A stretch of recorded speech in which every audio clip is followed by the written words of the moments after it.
আসসালামু আলাইকুম। নাসুস kitchen and street ফুডে সবাইকে স্বাগতম। আজ আমি আপনাদের সাথে দেশি শোল মাছ রান্না করা শেয়ার করব, যা ঘরে থাকা মশলা দিয়ে খুব সহজেই রান্না করা যায়। আমি দুইভাবে রান্না করে আজ আপনাদের দেখাবো। এই রান্নার জন্য আমি মাছগুলো প্রথমে ধুয়ে ভালোভাবে পরিষ্কার করে নিয়েছি। এবার আমি এর মধ্যে পরিমাণ মতো লবণ, হলুদের গুঁড়া, মরিচের গুঁড়া দিয়ে আমি হাত দিয়ে ভালোভাবে মেখে নিচ্ছি যাতে মাছের গায়ে মশলাগুলো লাগে।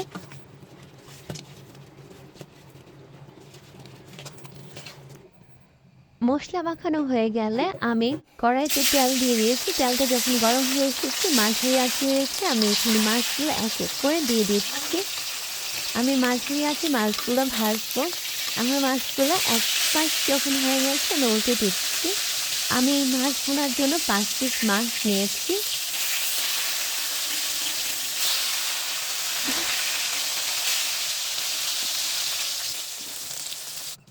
মাছ ভাজা হয়ে গেছে, আমি এক এক করে উঠিয়ে নিলাম মাছগুলো।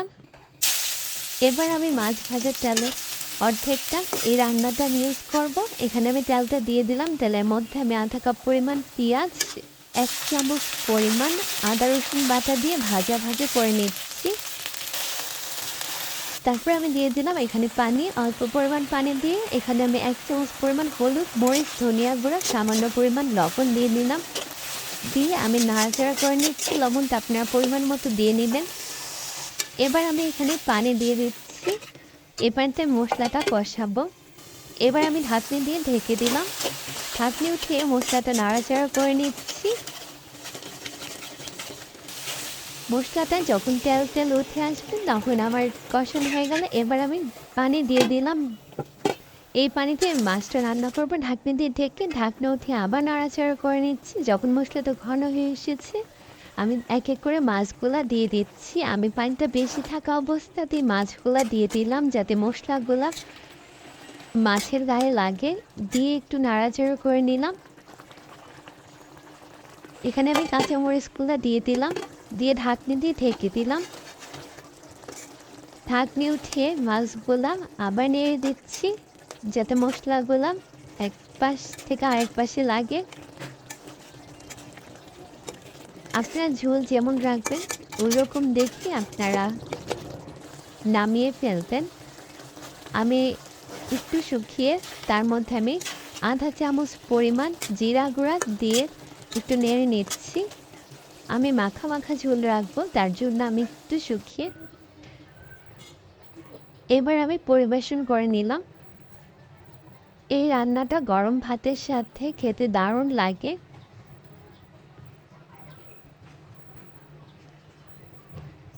এবার আমি দ্বিতীয় রান্নাটা করে নিব।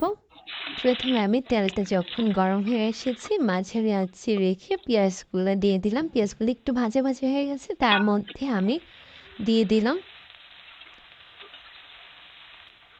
1 চামচ পরিমাণ আদা রসুন বাটা দিয়ে ভাজা ভাজি করে নিলাম। এখানে দিয়ে দিলাম হলুদ, মরিচের গুঁড়া, ধনিয়া গুঁড়া 1 চামচ পরিমাণ দিয়ে আমি বেশ কিছুক্ষণ নেড়ে চেড়ে নিচ্ছি।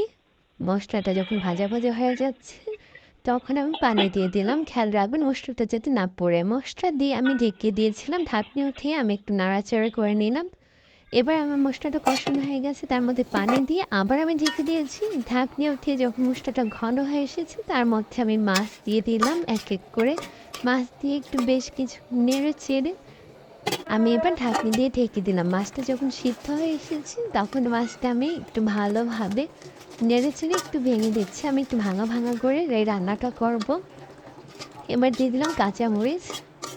কাঁচামরিচগুলো আগে দিইনি, তাহলে বেশি সিদ্ধ হয়ে যাবে আর মশলাটা অনেক ঝাল লাগবে।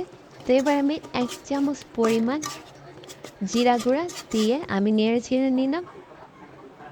এবার আমি রান্নাটা হয়ে গেছে নামিয়ে পরিবেশন করে নিলাম।